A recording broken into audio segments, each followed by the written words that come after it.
You know, when it comes to some of the greatest female R&B singers like Aretha Franklin, Patti LaBelle, Gladys Knight, Whitney Houston, and the list goes on, you cannot forget about Natalie Cole because all those singers are great, but Natalie Cole put out a number one album in Spanish. Wow, that's the kind of level she was on. Her voice was unmatched too, and not to mention her father was the great legendary singer Nat King Cole. Natalie Cole sold over 30 million records, won 9 Grammys, nominated 21 times. But you know, her life was just so crazy, man. She overcame her drug addiction, which later on came back though, and was the reason for her demise after being clean for over 30 years. Came back to haunt her, y'all. So let's get into her story, right? Now, Natalie Cole was born February 6, 1950 in Los Angeles, California. And she was the firstborn child from her parents, Nat King Cole and Maria Hawkins Ellington. Now, she did have an older sister named Cookie that was really her cousin, though. Cookie was her mother's niece that they took in and adopted after both of her parents died when she was 4 years old. Now, when it comes to Natalie's parents, they were well-known musicians. The whole world knows her father, the legendary singer Nat King Cole, and her mother, Maria Hawkins Ellington, used to sing with Duke Ellington Orchestra. And they became the first black family to live in Hancock Park, which was one of the richest white-only areas in Los Angeles at the time. People used to call them the Black Kennedys. They were neighbors with the family that owned Shell oil gas stations and a bunch of other rich families from governors and CEOs. And of course, they dealt with racism, especially by her father being the great Nat King Cole. You know, Nat King Cole one time was attacked on stage in Birmingham, Alabama by the KKK. I'm gonna get to that story later on for y'all too.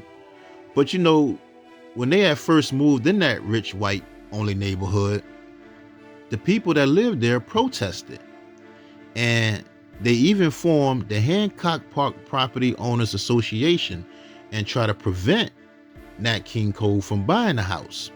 And look, right? The association even tried to buy the house from him. And when they failed at doing that, the neighbors poisoned their dog. They would harass him with racial insults, posters burned on their lawn, said nigger heaven and everything. Somebody even fired a shot into their window. They burnt the bushes on their lawn and everything. When the people in the neighborhood confronted Nat King Cole and told him that they didn't want undesirable people coming there, look, Nat King Cole said, neither do I. And if I see anybody undesirable coming into this neighborhood, I'll be the first to complain. Wow. It was so bad that Natalie's mother, Maria, told former First Lady Eleanor Roosevelt what was going on, and she had to get involved. They had a good relationship with Eleanor Roosevelt.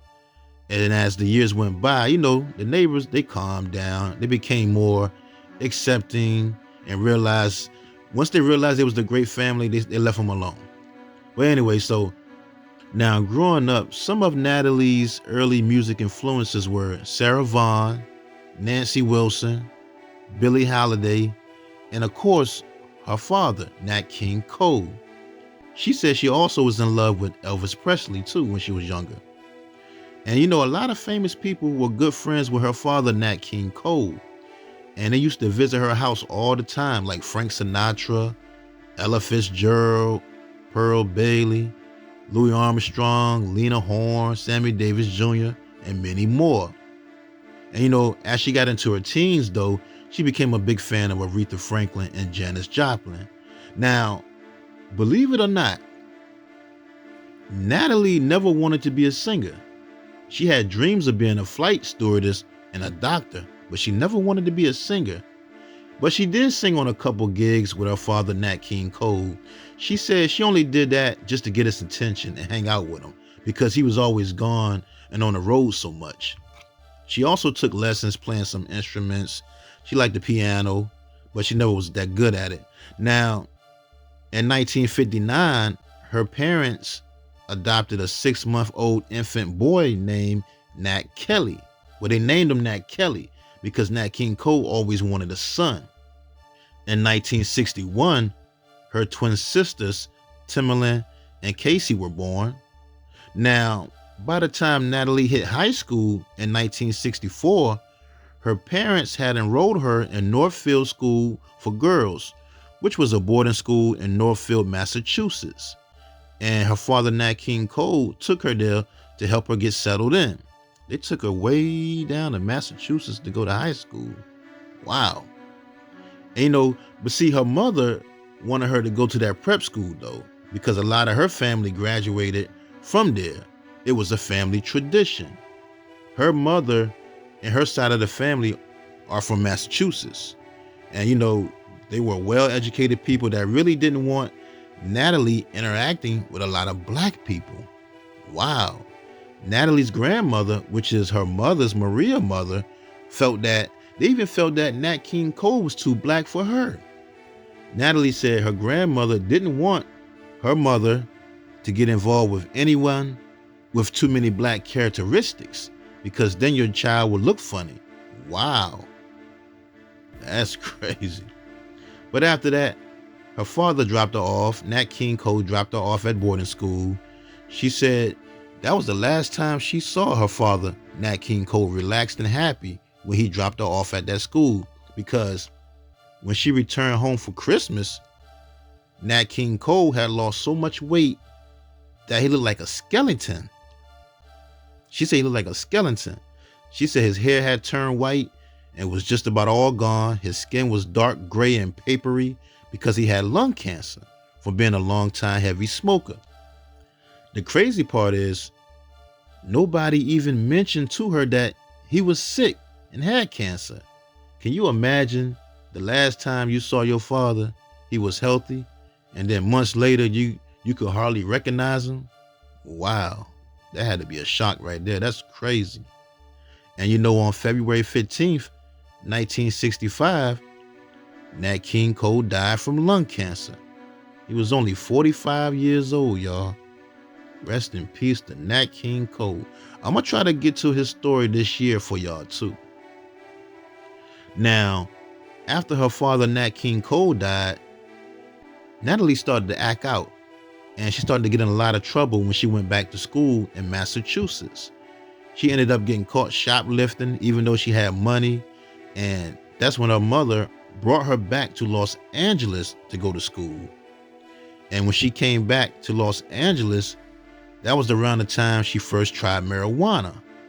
So after graduating high school, she enrolled to the University of Massachusetts to study medicine because she wanted to be a doctor at that time.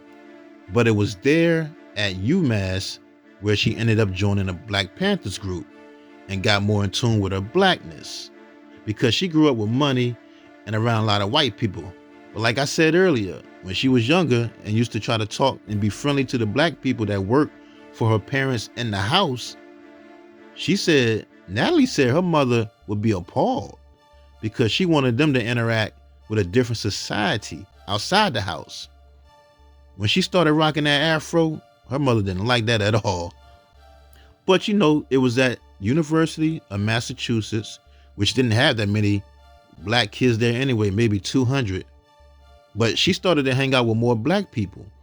And she even went to school with legendary basketball Hall of Famer Julius Erving, aka Dr. J. They was in the same English class, and they became good friends and even messed around and had a one-night stand, according to Natalie Cole. She said Dr. J put it on her so good that she couldn't even walk the next day. Wow. Crazy.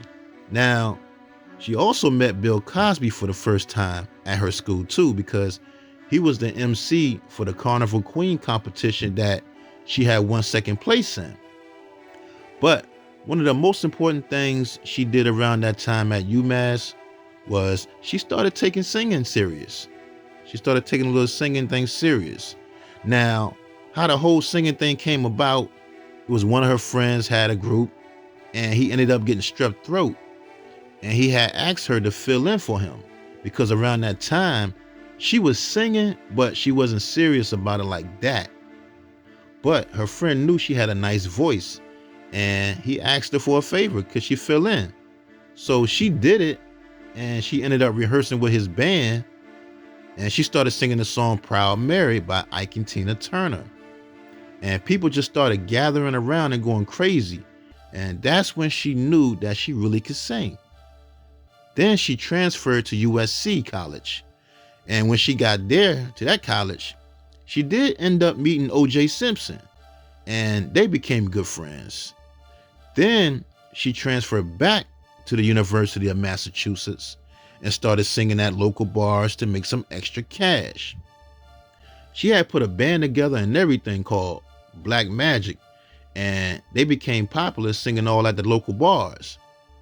And at one of those bars, she had met comedian Jay Leno, who was just starting out as a comic. And by this time, Natalie was smoking weed, drinking, and she was using LSD. She was doing a lot of acid because her neighbor at that time was one of the biggest dealers in town. But she used to get so high off that acid that one night she almost jumped out of the dorm window from the 20th floor. But her friends had saved her. Wow. But her singing talent started to generate a buzz around town.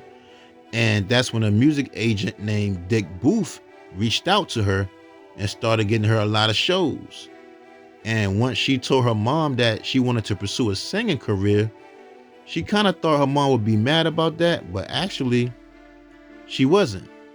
That's when she got involved. Her mom got involved and she connected her with some people who used to represent her father, Nat King Cole.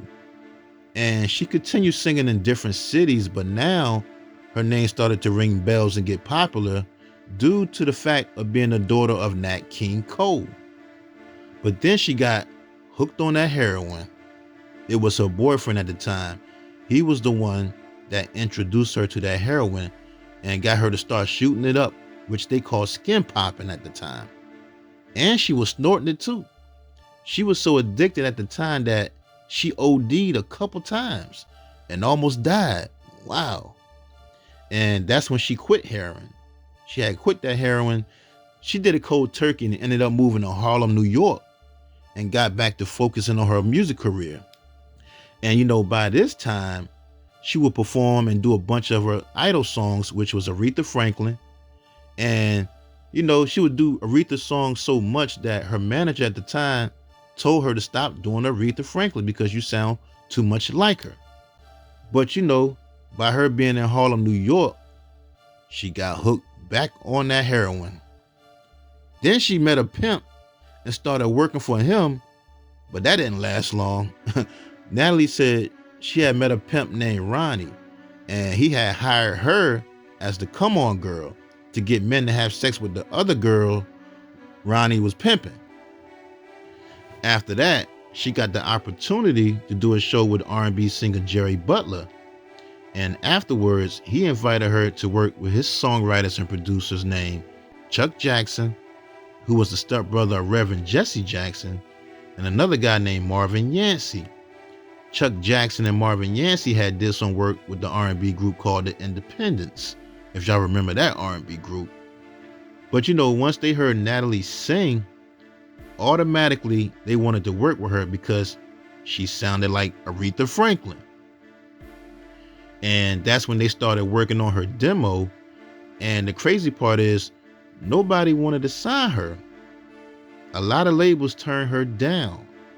But there was one record label that wanted to sign her, and that's Capitol Records, which is the same label her father Nat King was signed to. The saying is, Capitol Records is the house that Nat built. And the guy that signed her named Larkin Arnold had just started the R&B division at Capitol Records. And after he signed Natalie, he also signed the group Tavares and the Silvers. Now with a record deal, she started doing shows just to put her name out there in the public. But then on February 6, 1975, which was her birthday, she was arrested in Toronto, Canada for possession of heroin. And the judge ended up giving her probation, but she couldn't leave Canada for 3 months until it was complete. So after that little thing in Canada, she went to Chicago and started working on her debut album at Curtis Mayfield's studio. And on May 11th, 1975, she released her debut album titled Inseparable, which hit #1 on the R&B albums chart and #20 on the Billboard Pop Albums chart, selling over 1 million copies, and it was certified platinum. The single titled This Will Be hit #1 on the R&B Hot Soul Singles chart and #6 on the Billboard Hot 100 Pop charts. Now, her second single titled Inseparable hit #1 on the Hot Soul Singles chart and #32 on the Billboard Hot 100 Singles chart.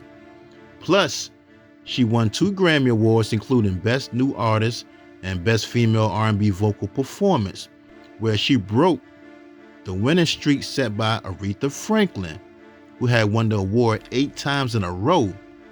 You know, for a long time before Natalie won that award was nicknamed the Aretha Award because she was always winning in that category. And, you know, once Natalie won that award and took it from Aretha, you know how the media do. That's when the media put out there that Natalie Cole is the new queen of soul.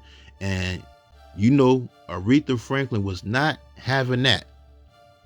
It got to the point that Aretha Franklin would leave every time they were even booked together for anything. She ain't mess with no Natalie back then. But, you know, years later, they became good friends, though.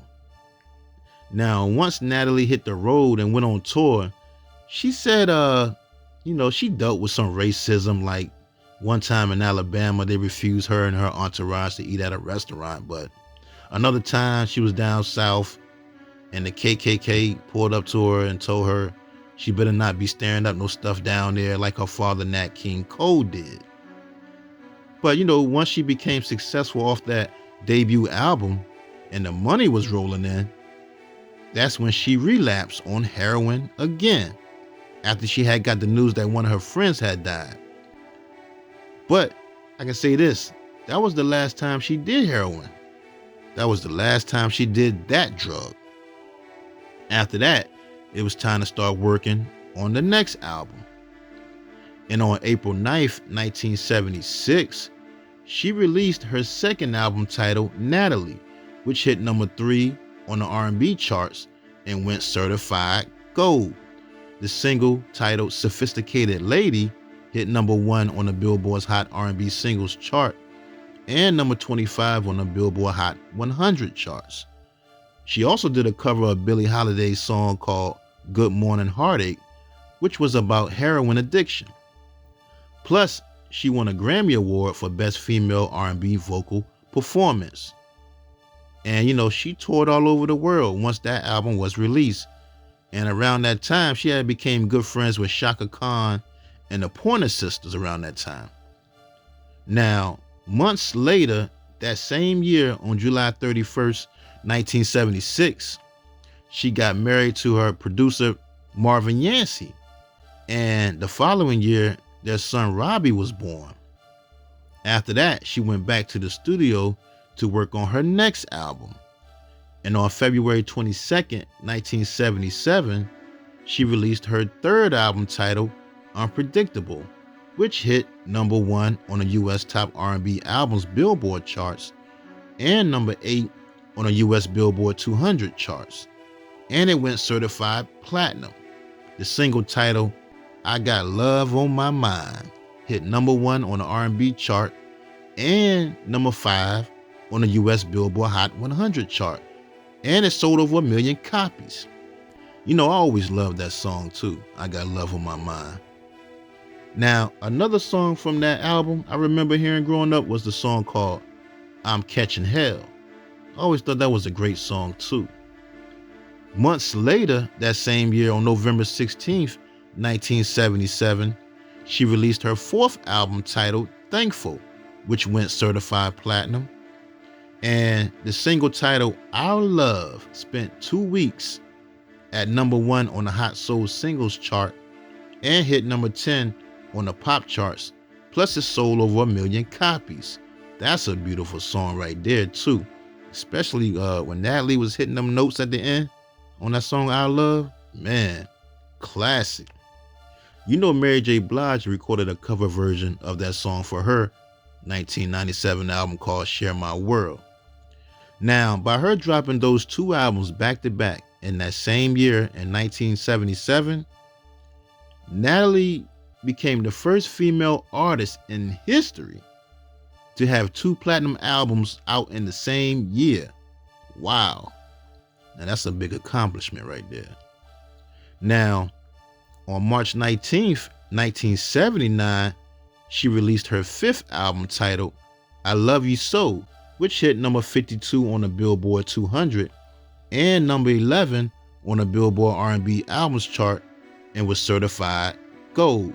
Now, that album was more disco style, and that's when she got hooked on cocaine around that time. You know, that disco era, cocaine was the drug choice. Then, a few months later that same year, on November 2nd, 1979, she released a duet album with singer Peabo Bryson called We're the Best of Friends, which hit #7 on Billboard's R&B Albums chart, and that album went gold. Plus, that same year, in 1979, she was awarded a star on the Hollywood Walk of Fame. Wow.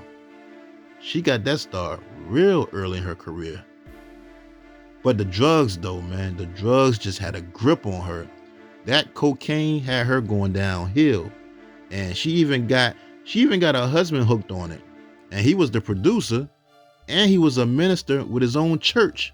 Wow.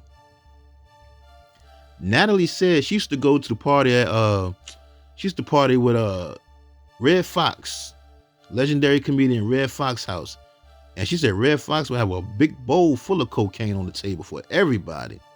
They would snort it, roll it in their cigarettes, and even smoke it, and which later on became crack, also known as freebase. You know, Shaka Khan did an interview and said she used to get high with Natalie Cole all the time. And look, Natalie said she got so good with cooking coke to freebase that people used to call her the gourmet cocaine chef. And at one point, her and her husband became drug dealers and was selling it. But she said they weren't good drug dealers though, because they would smoke all the supply up. Wow, that's crazy. Now, on May 15th, 1980, she released her sixth album titled Don't Look Back, which hit #77 on the Billboard 200 and #17 on Billboard's R&B Albums chart. And the single titled Someone That I Used to Love hit #21 on the Billboard R&B charts. But like I said though, all that cocaine she was doing ended up destroying her marriage because it started to make her husband paranoid. And then he started accusing her of cheating with one of the band members. And that same year in 1980, Natalie and Marvin Yancey ended up divorcing. And you know, once that happened, that didn't do nothing but make things worse for her. And she just wanted more coke. Like one time she had went to a dope house in Compton to buy some coke. And as soon as she left that house, the house was raided. Wow. She started to hang with people who only did drugs and sold drugs, which led to them robbing her for money. They stole her furs out of her house, and they even stole her record plaques that she had on the wall. They thought it was real gold on the wall. But then she got an offer to be a spokesperson for a black cosmetics line called Posner Cosmetics. And while shooting a commercial, she said she used to be high off coke on the set, nodding off because she used to stay up for days getting high. Now, on July 18th, 1981, she released her seventh album, but it would be her final album on Capitol Records. That album was called Happy Love, which hit number 37 on Billboard's R&B chart. Like I said, that was her final album with Capitol Records because they felt that her sales were slipping and going downhill. But then she started getting in a lot of trouble with the law, and she almost died in a car accident after hitting 3 light poles, which made her car flip. She was high off Quaaludes when that happened, when she flipped the car off, messing with them Quaaludes. But she escaped that. She only had a cut on her finger, and then she said she went home and got high right after the accident. Wow. But then she almost died in a hotel fire. And it's a crazy story too. Now, the story with that whole incident, right? She had just finished doing a show in Las Vegas with Bill Cosby. And she and her family on her father's side, on Nat King Cole's side, they were staying in the same hotel.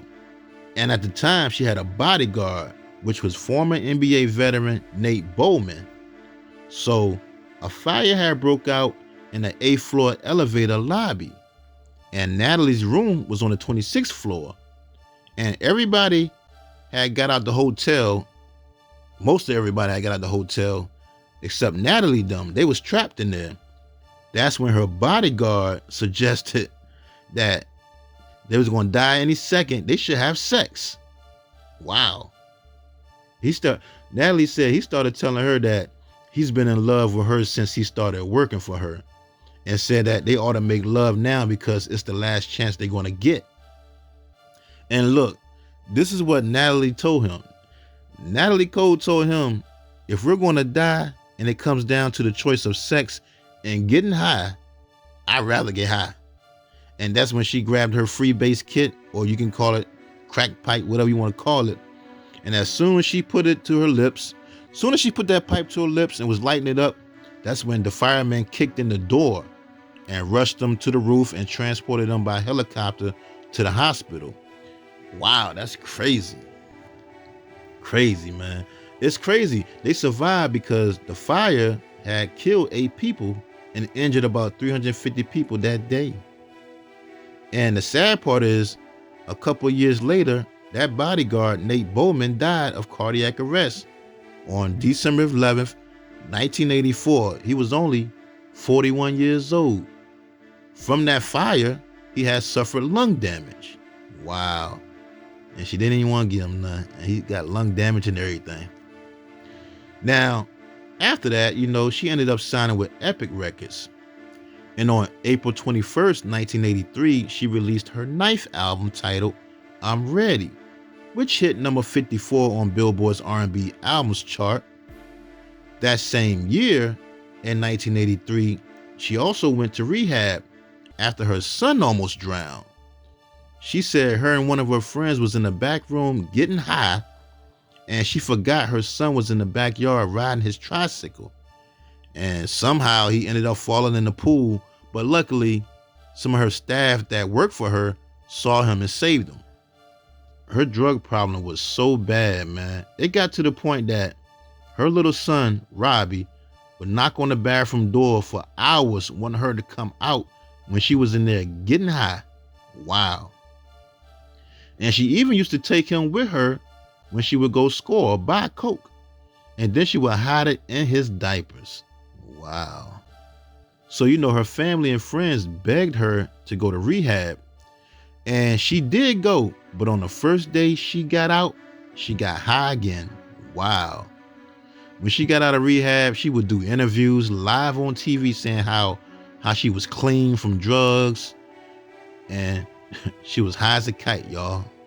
Crazy. On TV. But then her record label had to step in, though. It got to the point that her record label had to step in and save her. And they convinced her to enter a rehab in Minnesota because they felt that she was going to die if she didn't stop the drug use. And she agreed to go to the rehab center in Minnesota. So once she got out of rehab this time, after 6 months of being there, she was finally clean and sober for good, and never touched drugs again. That was the last time she ever touched any drug, y'all.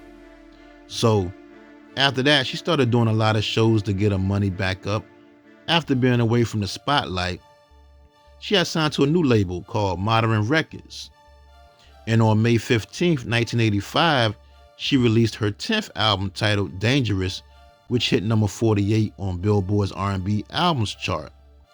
But, after that album, she left the label and signed with Manhattan Records. And on June 14th, 1987, she released her 11th album titled Everlasting, which hit number 8 on Billboard's top R&B albums chart and number 42 on the Billboard 200 chart. And it was certified gold. The single called I Live For Your Love hit number 13 on the US Billboard Hot 100 and number 2 on the Adult Contemporary and R&B chart. Now, I always thought that song was a beautiful song too. I Live For Your Love. She also remade Bruce Springsteen's song called Pink Cadillac, which hit number 1 on Billboard Hot Dance Club's Play chart, and she got a Grammy nomination for Best Female R&B Vocal Performance. She won a Soul Train Award and an NAACP Image Award that year. After that, she started working on her next album. And on May 8th, 1989, she released her 11th album titled Good to Be Back. Now, the single called Miss You Like Crazy hit number 7 on the US Billboard Hot 100 and number 1 on the Adult Contemporary and Hot R&B Songs charts. I love that song too, Miss You Like Crazy. That's a beautiful song too. She also did a song with Freddie Jackson called I Do, but she said she didn't like that song for some reason. And that same year in 1989, she got married again. She married a record producer and former drummer for the band Rufus named Andre Fisher. Now, on June 11th, 1991, she released her 12th album titled Unforgettable with Love, which is an album she did a bunch of covers of old songs from back in the day. And that album hit number 1 on the US Billboard 200 charts, went number 1 on the Australian albums chart, number 1 on Canada Top Albums CDs chart, and number 1 in New Zealand albums chart. Wow, all number ones. And it sold over 7 million copies. Now, one of the singles was the cover song called Unforgettable featuring her father, Nat King Cole, which hit number 3 on the Billboard Adult Contemporary charts, and it won 3 Grammy Awards for the Song of the Year, Record of the Year, and Best Traditional Pop Vocal Performance. The album itself won the 1992 Grammy Awards for Album of the Year and Best Engineered Non-Classical. On June 9th, 1993, she released her next album titled Take a Look, which went certified gold, and she also won the Grammy for Best Jazz Vocal Performance. Also around that time, her brother Nat Kelly, who was adopted as an infant, told her that he was gay and he had HIV. Then her own mother, Natalie's own mother, sued her and Capitol Records. Their mother actually sued all 4 children over the contents of their father, Nat King Cole's will. Wow, that's sad right there. All over some money, man. Now, on October 4th, 1994, she released a Christmas album titled Holly and Ivy, which ended up going certified gold, hitting number 6 on the US Top Holiday Albums chart. But then in 1995, she and her husband, Andre Fisher, ended up divorcing after dealing with some verbal and physical abuse. Plus, he was cheating on her and everything. But that same year, she was awarded an honorary doctorate of music from Berklee College of Music. But also that same year, in 1995, she got the bad news that her brother Nat Kelly died from AIDS. In 1999, she was awarded the Howie Richmond Hitmaker Award from the Songwriters Hall of Fame. In 2000, she released her book titled Angel on My Shoulder, which is a great book, and I recommend y'all read that when y'all get the chance. And then, her movie came out too, called Living for Love, the Natalie Cole story. That was aired in 2000 on NBC for the first time. In 2001, she got married for the third time to a guy named Bishop Kenneth Dupree. But the marriage didn't last long because in 2004, they got divorced. So that was her third divorce. In 2007, she appeared in the rapper Nas video called Can't Forget About You. I used to love that song too. I thought that song was kind of dope. In the video too.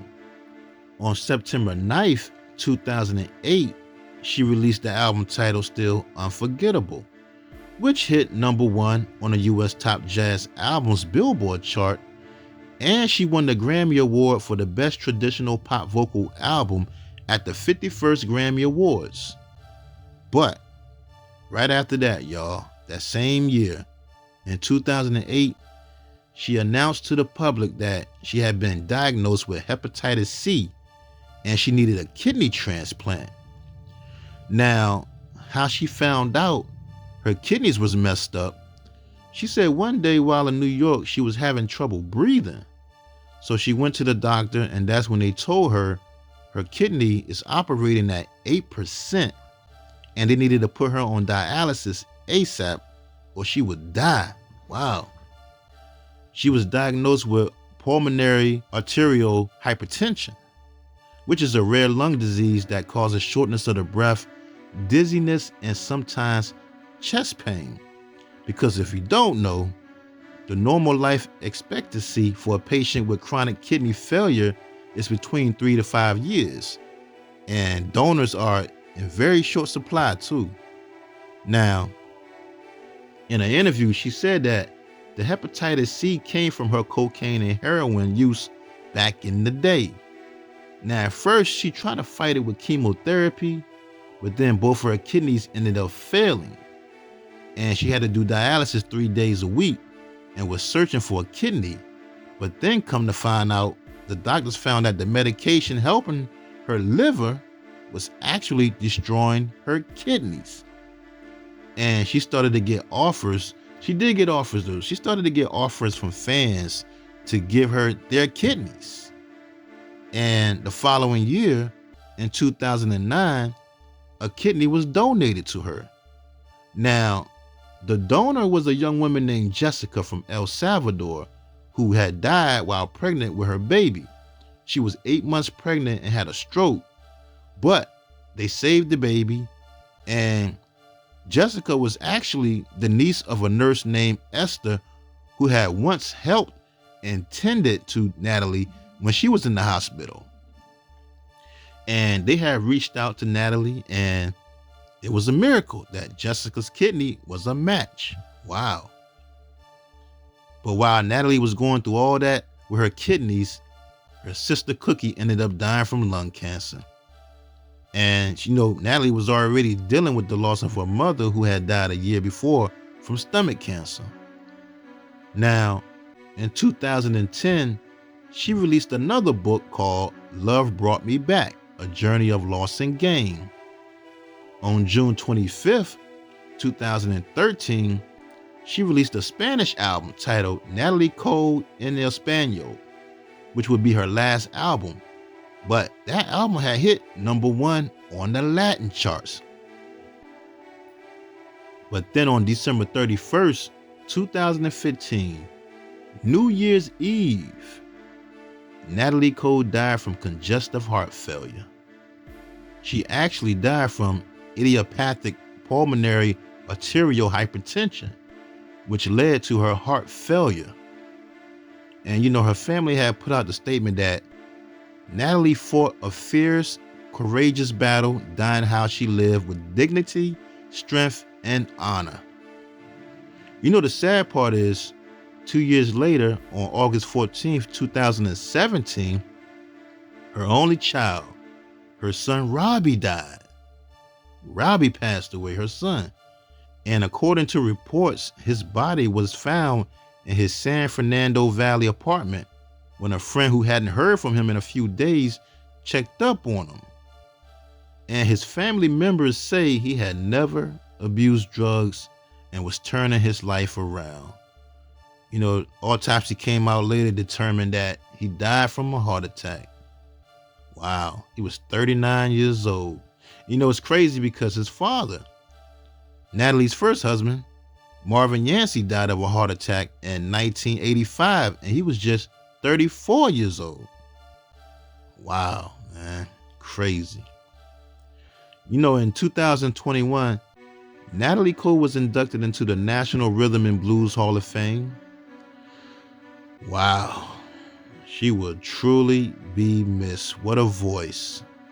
Man, what a voice. Y'all make sure y'all check out all her stuff, support her 2 books she got out. The music is timeless. That ain't going nowhere. We always gonna listen to her music and her father's music. She was 65 years old.